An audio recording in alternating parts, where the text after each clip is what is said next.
But it's important that we have this kind of knowledge. It's important that we understand why we talk about these issues or why these issues are in the society in the first place and all of that. So thank you very much for joining. Those watching on Facebook, welcome to the program. And those listening directly on the radio too, we're saying thank you for your faithful listening to the Voice of Hope Hour. Today, I have a very special guest in the studio, and I'm going to allow her to introduce herself, and then she's going to tell us more about herself and why she actually came to the show.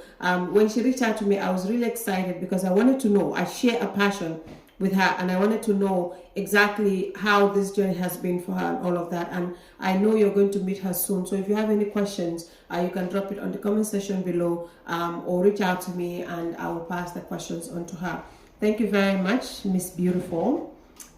She's a very, very special guest and a very, very high guest. Nasona. I'm not this one. So, anyways, I'm going to allow her to introduce herself, and then I'm going to tell you a little bit why she's here and what the course that she's running as well. So, Miss Beautiful. Hello, viewers and everyone out there. So, I must say I'm very pleased and so happy to be here on Radios Veritas. Yeah, it is of great pleasure and honor. So I go by the name Miss Ruth K. Taylor. Yes, I'm an Aku, and I'm a crochet designer, a model, and a pageant queen as well. Wow. Yes. Why did you leave those ones behind when you were introducing yourself to me? We're going to get there. Yeah, so she's an entrepreneur, a beauty queen, as well as a model, and that goes a long way to say the kind of person that she is and the kind of confidence she portrays. So Miss Taylor, you're welcome to the Voice of Hope Hour. Thank you for joining me on the show. So Miss Taylor, we're going to go right into the conversations basically. When you introduce yourself as a model, a crochet designer, entrepreneur basically, and a beauty queen, already there's a lot of questions on people's minds, and then there's also a lot of questions on my mind. Okay. So since you've already told us who Ruth is, because that's what I wanted to ask. Yeah. Who is Ruth? But you already define yourself within those three terms. Yes. But I want us to tell what is your story. Okay. So well, I'm a young girl by the name Ruth. Anyway, my story basically, in the life of pageantry or normal life? Actually, from where you were born, where you are schooled, the hobbies you like, activities you do, the school you go to, what level of education the whole bit from zero to where you are. Okay, fine, that's okay. I was born and brought up in the Gambia, but my dad is a Liberian. So when I was a kid, I was in Liberia, and then traveled to Sierra Leone as well because my mom is a Sierra Leone-Gambian, but I was born here and brought up here. So I went to New Life Children's Center. That's where I did my nursery to lower basic school, and also for my senior secondary school, I did it at Charles Jow Memorial Academic. That's my alma mater. Yes, so from there, it took a while before I started my tertiary institution, which now I am in my second year at the University of the Gambia, studying development studies, because I want to be a future human activist.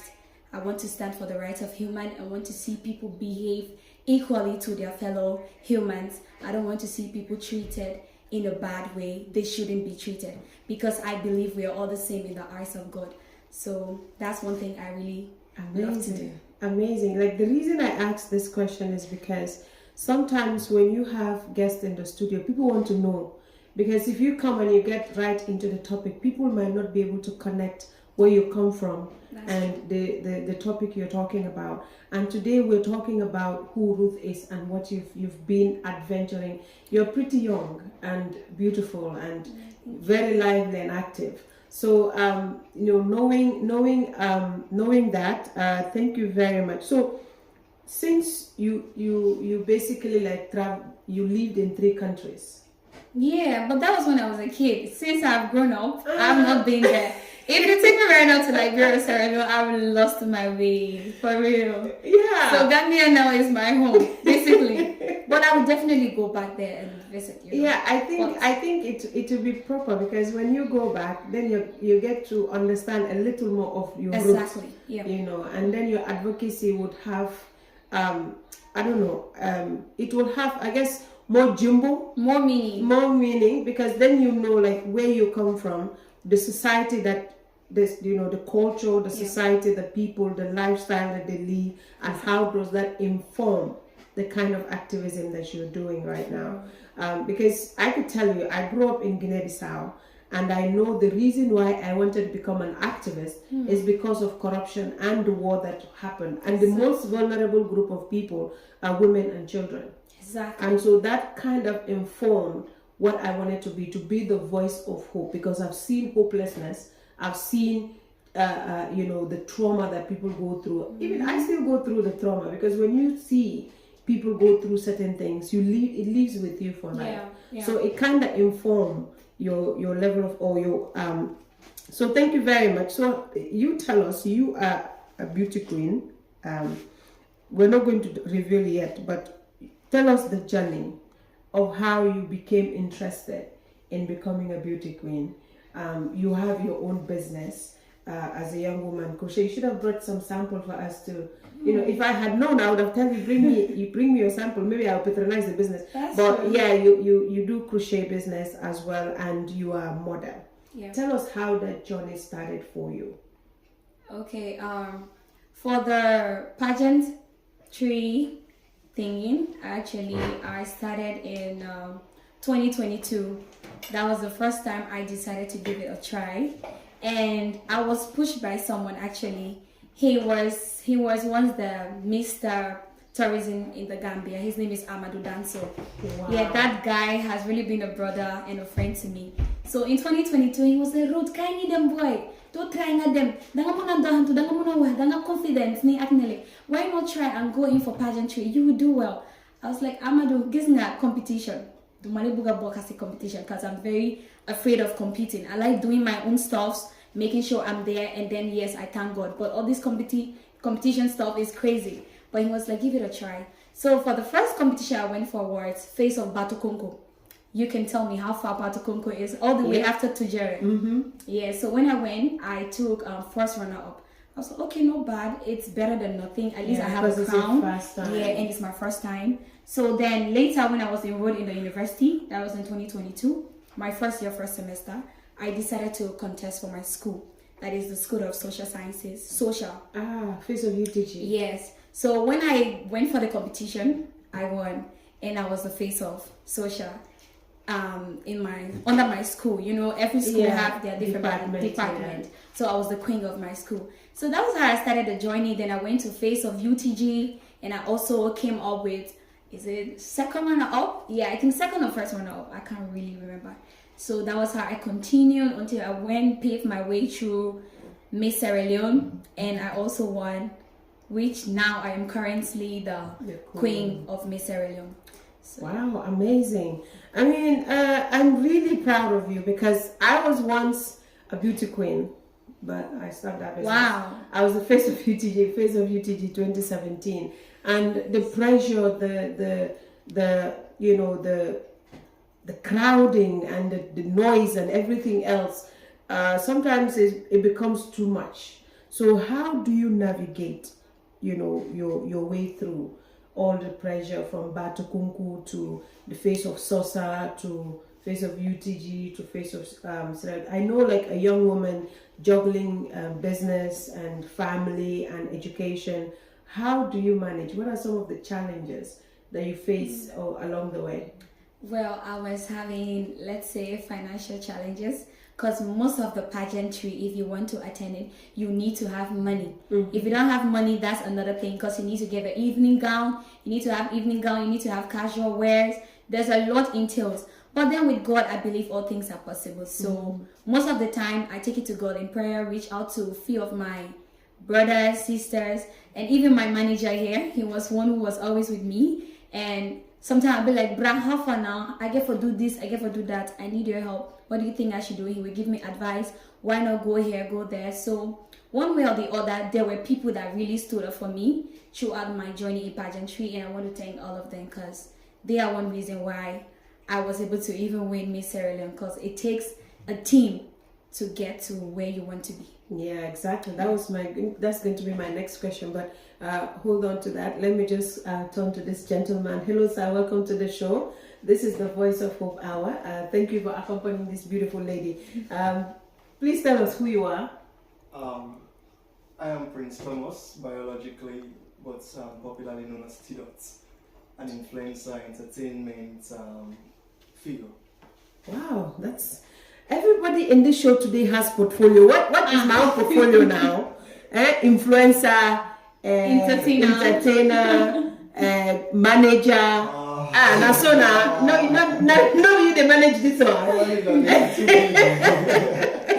But thank you for joining us on the show today. This is basically about spreading hope and shedding light on the issues that matters for us in the society. Tell us, how has it been working with Miss Taylor here throughout her pageantry journey? Okay. Apart from being a manager, she's a close friend of mine, and she's an amazing person and very relentless. Mm-hmm. She's good in whatsoever she puts her head into, but she needs the efforts, and there comes in my own side, wherein I have to push her always, like, you can do this, or you have to do this. Like she said earlier on, I used to tell her, you must do this, and it's always a must from my own side. You must do That's this. what managers do. And you should do this, and you should not do this. And to be honest with you, she's obedient. Wow. The respect is there. Yeah, she's one very obedient person. Sometimes I'll even go through her chat sometimes, but she doesn't know. Like, this is the kind of person you can work with easily. I can tell you for free, Ruth knows what she wants. That's amazing. If you say to describe her in one sentence, I can just say Ruth knows what she wants. Yeah, it's only that the face of where she found herself, which is Africa. You understand? Africa is somehow, I don't want to use the word because this public space. Well, Africa is slow.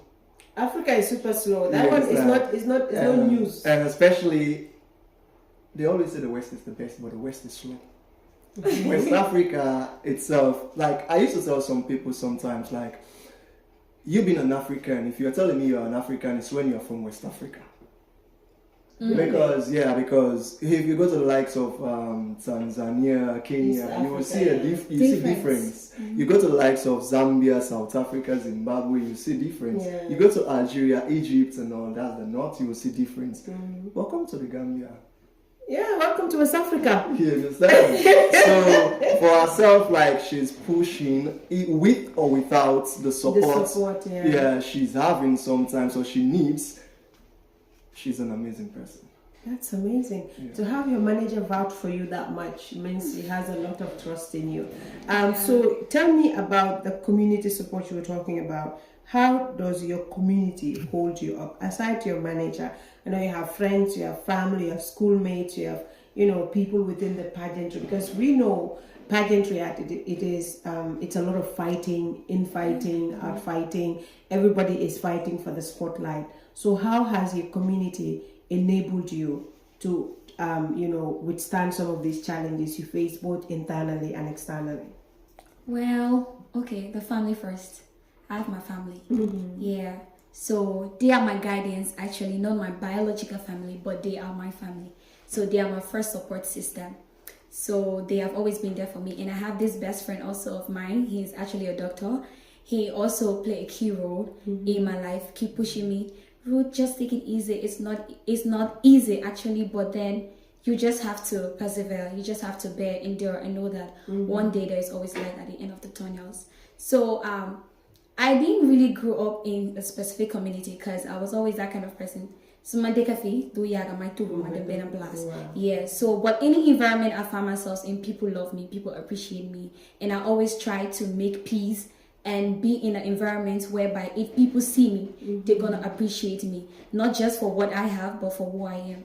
So the light that you shine. Exactly.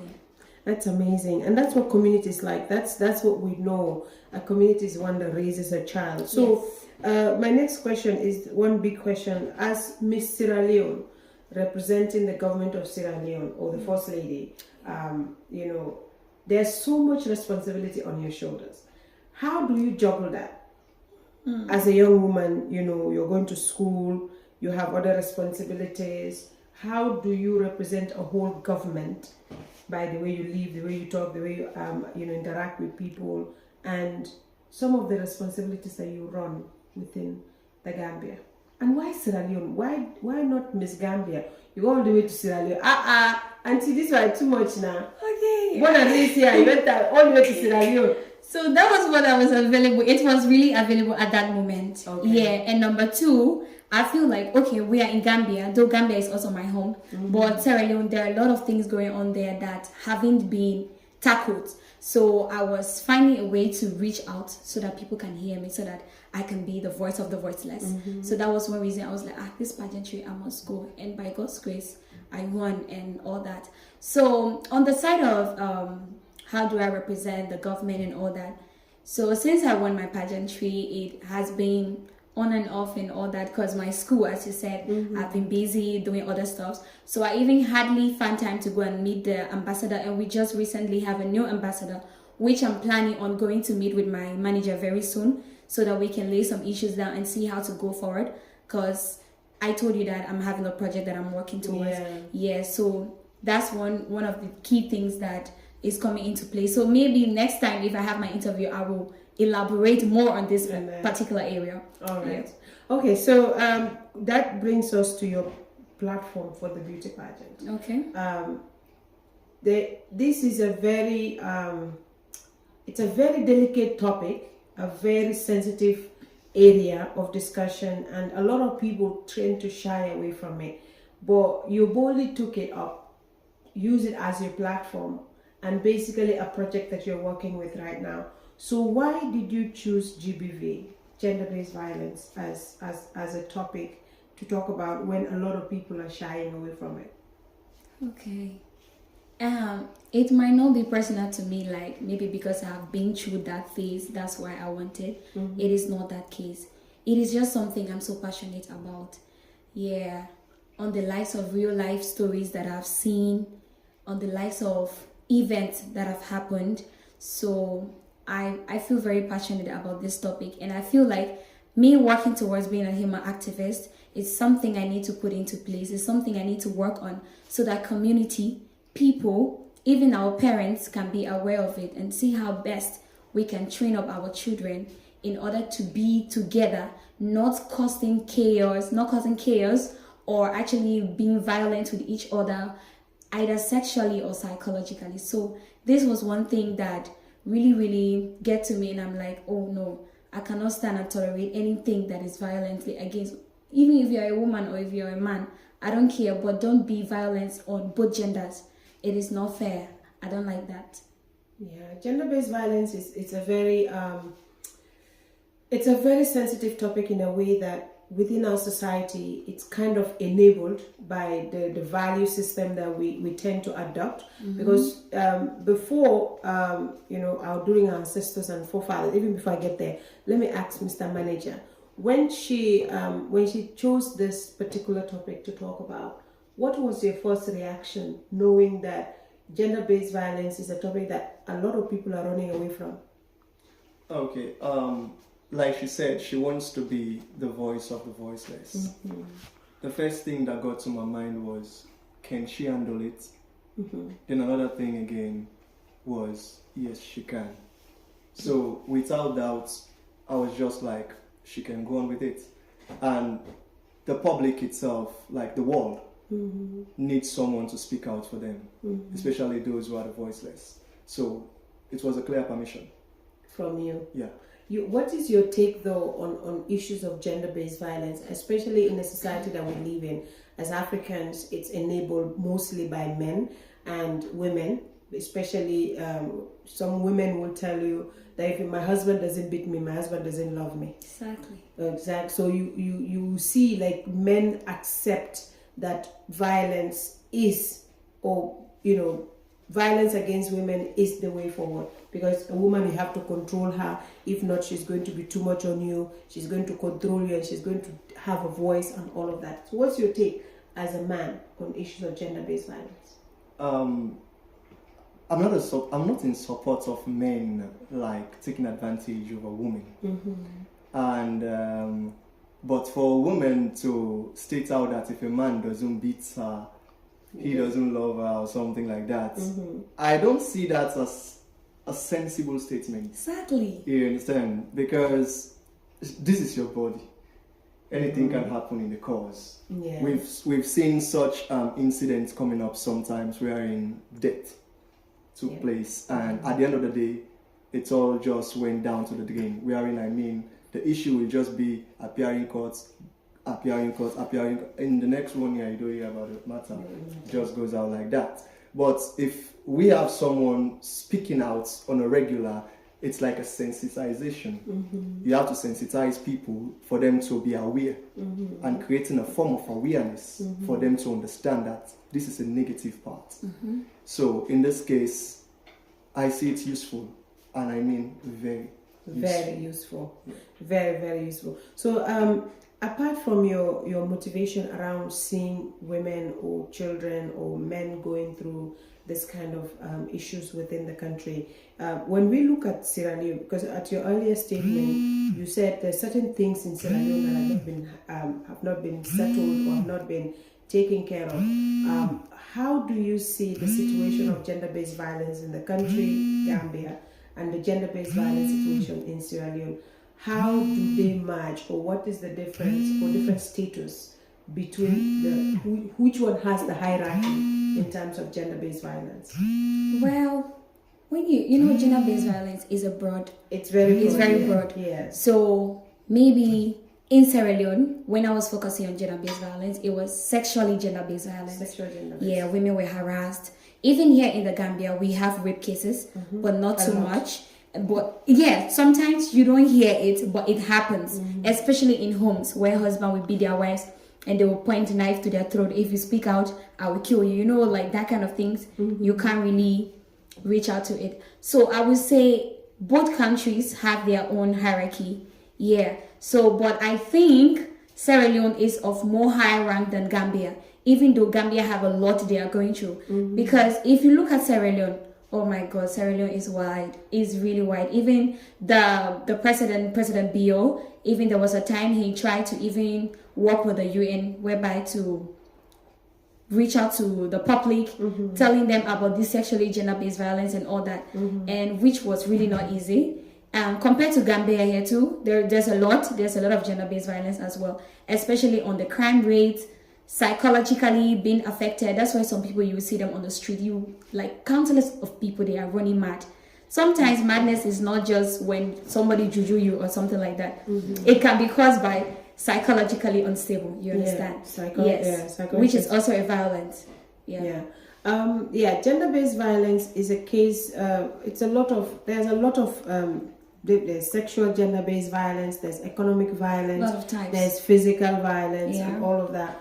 But you're focusing on the umbrella. You're not focusing on one. Yes, I'm not focusing on one. I'm not. That's wow. Yeah, because if I try focusing on one, I'm not being fair to the other victims that have been victimized by other types of gender-based violence. Exactly. Yeah, that was the reason why I thought of just using the body, being under the umbrella of it, educating the public, children, students, workplaces, anywhere, wherever I can reach out to educate them about it, sensitize them, make them to be aware, especially the family. It all starts from the home. Parents need to take note and really discipline their children. Yes, for real. Definitely. So what are some of the activities you've been doing so far in terms of activism on gender-based violence? Have you worked with any particular group? Because we have a lot of them within the country that are working on issues of gender-based violence. We have so many organizations, Think Young Women, FLA. FLE. Okay. FLA. Yes. Okay. We also have the Network Against Gender-Based Violence. We have I say Think Young Women. We have She Speaks Now. We have also Girls Agenda and all of that. So what activities have you been involved in with some of these organizations to create more awareness, especially in rural Gambia, where a lot of these issues are happening here in Combo as well? Yeah, so as I said earlier, it is a project I'm starting. And After- you're yeah, just started. starting the project since Okay. I won my pageantry. Though I have been attending some events, like the last time I was at a seminar hosted by my church, the Anglican Church, but it was based on people from Cameroon and some of the UN and the Minister of Gender and Health. She was also there, and someone from the FLA too. They were also there. That was a seminar focused on gender-based violence, where I learned a lot, even where to reach out to people like victims who are victimized if they want to reach out for help, the number they can call and people they can reach out to. So I'm also starting my project with my manager. So definitely we will be working with some of these people that you've mentioned and also with the ambassador of Sierra Leone as well. Do you have activities lined up for for your project? Well, Like, yeah. just reveal a little bit where maybe support could come from somewhere. You never know. People are watching on Facebook. People are listening on the radio. They might want to collaborate with your project to do certain things. So maybe tell us a little bit about. He will do that. All right. Oh, Yes. Mr. Manager. Okay. Yeah. What are First, some of the activities you lined up for your project? like she said earlier, or she already said, we've just started. So the first phase of it is the radio tour, Yeah. and this is the second stage within this project, which is the radio tour. We first met Afri Radio. We've done one, and this is Veritas. This is the second one. We're aiming at other 2 or 3 radios, and then we do TV tours, and then public. Oh, okay. Yes, then we are trying to connect with the embassy itself and see how best we can collaborate for other wider projects. So just basically just spreading information right Exactly. now about what you're up to and all of that. Creating awareness to schools and every other public places. Yeah. I believe schools especially will be our major targets. What schools are you guys targeting, and is it just based here or you're going around the country? Yes, around the country. Around the country, basically, some rural areas. Yeah. Yeah, and maybe Basse, that is if we can reach that far, we can go to Basse or Marakisa or Kitty, but also my alma mater comes first. That is Charles Jow Memorial Academy. I would love to go and give back to them, because if you see me talking like this, if you see me with this, yeah, it all started from that senior school. They grind me, so I need to also try and give back to them. So for in the campus area, we're targeting Charles Jow, St. Joseph, because it's a female school, and maybe some other schools. SOS, yeah. Don't forget St. Peter's. St. Peter's as well, I guess you attended yes. That's St. true. That's my alma mater. I know, No problem. that's what That's my alma mater. Some alma mater. Yeah. Yeah. So basically, but like also when you're looking at these schools as well, there are schools within the combo that have human rights clubs. Yeah. So if you do your survey, find out which schools have human rights clubs. It's easier to work with those students so that they help you in the spreading of information. So that they can dramatize it, they can sing about it. There are choirs in schools and all of that. And so also be able to, because they're from the community. Yeah. So, and they're kids and they talk within themselves. So they meet in other schools, they go for other competitions, they meet, they have this kind of discussions. And social media is a very big part of it. So, so I'm very much, this is a challenge that, you're undertaking. Yeah. So what are you foreseeing? What are some of the obstacles you feel like you're going to face in this? Because Gambia is a community where we like to put things under the rug. Maslaha. We're very good in maslaha in things. Things are happening, rape cases are happening, murder is happening. There's a case going on right now on social media about a woman who was having an affair. Now she's dead. And all of that. And it's a man allegedly that pushed her off the bike. Exactly. And all of that. Or girlfriend burning boyfriend house, all because of jealousy. Exactly. So all of these things are happening within the country, and the escalation of crime and mental health issues are all happening at the same time.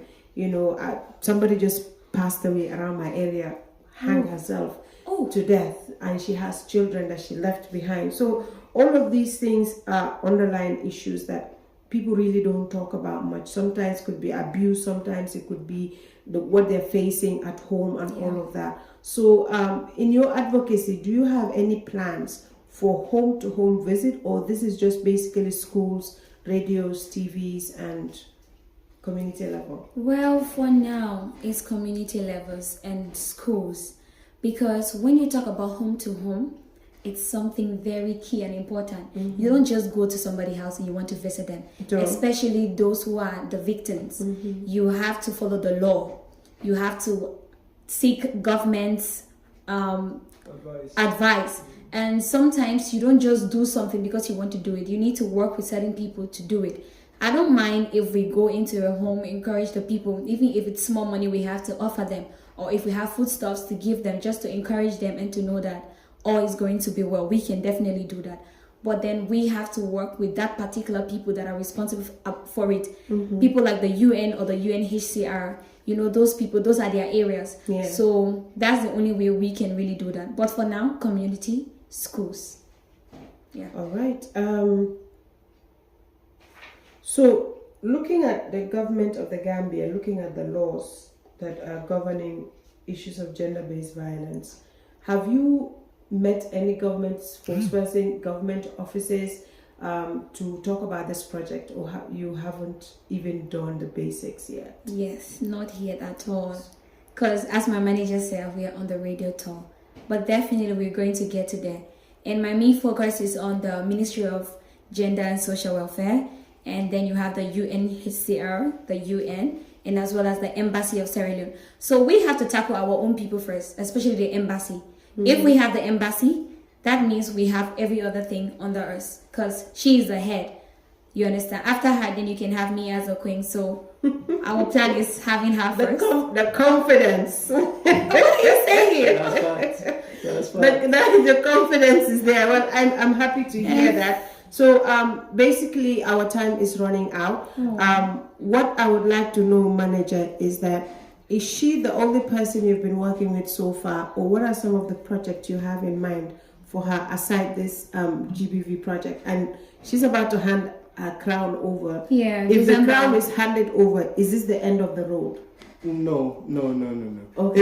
Even before she won the Miss Sierra Leone-Gambia, we've been on some low-key projects. She's that type of person that wants to always be there. Like I said, she's amazing. That's just the key word.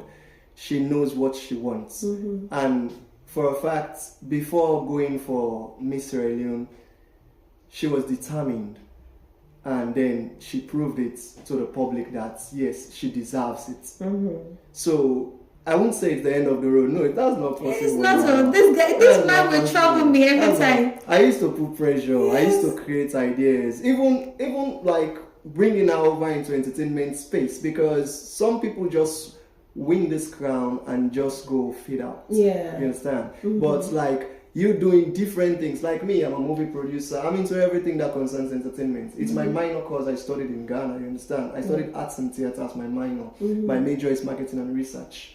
You understand? So like bringing her over into entertainment space again, just like podcasts, sessions, movies and all. Like there are lots more for us to do. We have a project in hand as well, like to do a movie. It's just like me, myself, and the people with to collaborate, because it's an advertisement type stuff. We've not done any proper arrangement. That was why I hung that particular space. But she's never gonna fade. I promise you that, because she knows she's that person that knows what she wants. That's amazing. All right, you have this manager. So now, aside the pageantry, you're doing modeling. And I sing as well. Sing as well. Yes. So tell us a little bit about that. Your modeling career, your business aspect of it, and then music. We'll talk about that some other time. Yeah. So tell us, how does your modeling career improve or support your pageantry, and then how did the business come in? Okay, for the modeling, there are two different things. Modeling and pageantry are two different things. So for the modeling, I would say I'm not too serious inside. I just merely focus on the photo side. I'm always available when it comes to anything that has to do with a camera.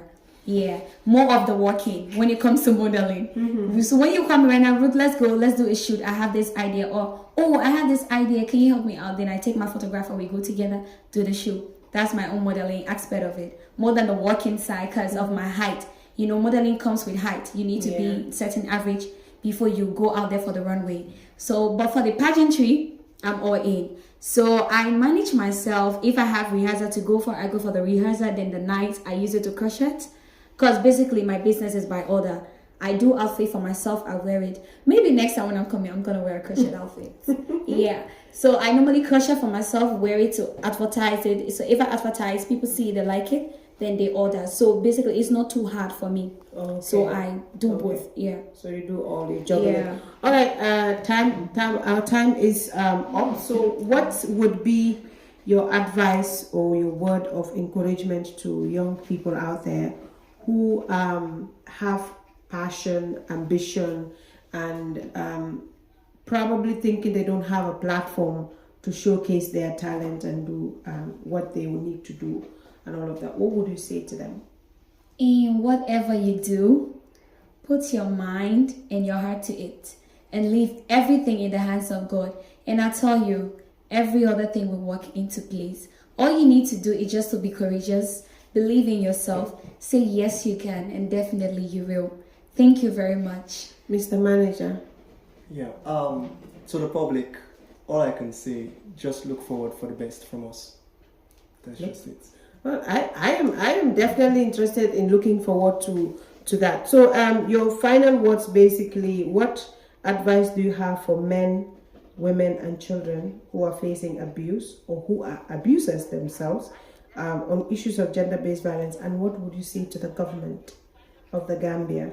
Okay, for those victims out there, I want you to know that all hope is not lost or are not lost. You just continue taking your time to recover. Don't give up. Don't hurt yourself because you are facing this particular phase in life. Just know that though it is really not easy, it is hurtful, and I'm even here sharing the pain with you guys because it is painful to see a young girl or a woman being abused all the time and she can't speak out. So I just want you to be courageous and know that one day everything will be okay. And to our men, those who are good, please continue being good to women. They are our mothers and we love them so much. And to those who are the one who causing more problems and pain to ladies, please, I want you to change. I want you to know that this is not the best way. Being violent to a woman is not the best way. Sexually harassing her is not the best way. Please. And to the government, I want them to continue working hard endlessly to make sure that gender-based violence is being erased from our culture because we are really suffering. You might not know, but then women are going through a lot, especially young girls. They are going through a lot. So I want the law to continue being strong and human rights should be taken into consideration so that every human out there can live freely, can be happy, and have the right to move around and, to be the best version of themselves. Mr. Manager, as a man in the entertainment industry, and that's where a lot of these harassments and gender-based violence issues most of the time take place because of the abuse of drugs and other substance, alcohol and all of that. What would you say to people in the entertainment industry in terms of gender-based violence, in terms of violence against their partners or all other things, the abuse of alcohol, drugs and all of that? Just, Like, as for me, I'm not a fan of drug, any type of it. I'm not a fan of it. So, you drink alcohol? I don't support. Yeah, I drink alcohol, but okay. on motion. Okay. And I have specific brands. Okay. I have specific brands I go for. Okay. I won't lie. Exactly. Yeah. And I also do advertisements for an alcohol company. Yeah.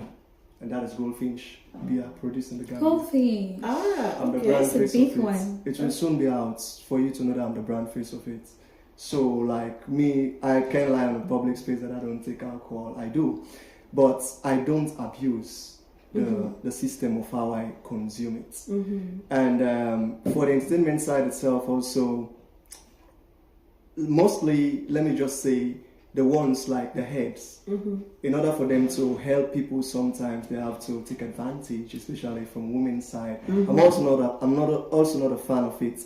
I help people without any expectation. So for those doing that, better stop. Better stop. Yep, that's the message. Better stop, because you're not living just for this life as a person, and that's what we need to always have the back of our mind. That you're not living for just this side of the world. There's a curtain that you're going to cross at the end of the day, and you're going to be accountable for all your actions as a person. So let's put a stop to gender-based violence. Let's put a stop to all forms of violence against women, against children, against men, because since this month is a month of men's mental health, I'm in the space of talking about our men, because it's about time that we shed light on some of these things, some of these fundamental things that could lead to men becoming violent towards women and all of that. Because if they don't have the correct mental health, or they have the space to express themselves, they turn into drugs, they turn into alcohol abuse, they become violent, they become aggressive, and it all has to do with the mind. If the mind is at peace, then the man is at peace. So let's help our men overcome mental health issues, so that all of these violence that we are talking about will not be enabled. And women, let's raise our children in families, because that's where everything stems. When a father and a mother are not in peace, children grow tendencies of becoming violent when they go out. When they go out, they try to exhibit the behavior that they see at home. So let's be good models, good examples for our children. This generation is turning, and there's a lot of negativity on social media already, and children are seeing that. So at home, they have to be secure enough, have a strong mindset to know that nothing from outside will be able to influence them. And not to cut you off, remember the Bible verse that said, Proverbs 22 verse 6, train up a child in the way he should go, and when he is old, he will not depart from it.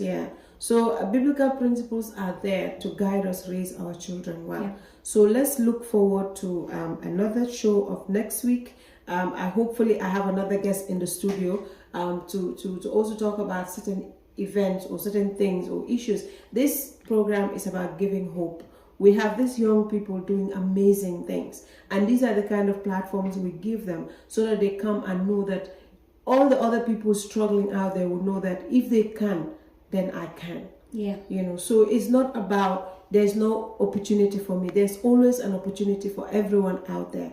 So please, let's support our own, let's support our young people in the projects that they're coming up with, because this is, if she succeeds, she's going to bring along a lot of other young people who are going to work either under her or with her to be able to create more job opportunities. So this is how opportunities come, when we support one another. So thank you very much, Mr. Manager. I'm putting it upside down.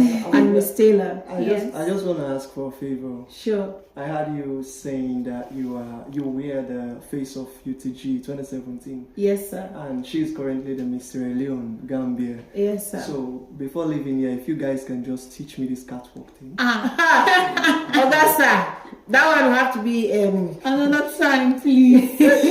Maybe after the show we can show you behind the scene. But yeah, that's been in 2017, so it's been quite a while. Maybe she can teach you, because she's current. She's the current queen. You can still do it. What is it you can never leave it? That's definitely true. But it's always it's good to support one another. So don't worry, we'll teach you the catwalk. So thank you very much, everybody. Thank you for those watching on Facebook. Thank you for those listening. Until we come again next week. Today I'm not able to do the wall-off, because I have not a lot of wall-off. Why then they don't all of them? Let her don't do that before you guys think I don't speak wall-off. Don't get Lapir. Even though you have to babs here. So you are here to Babs, exactly.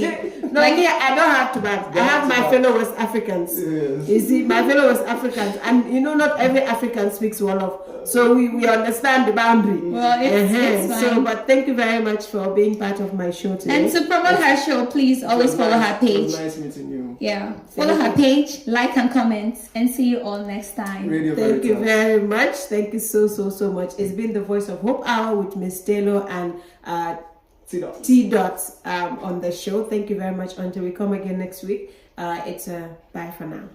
Bye. Bye bye. Can we have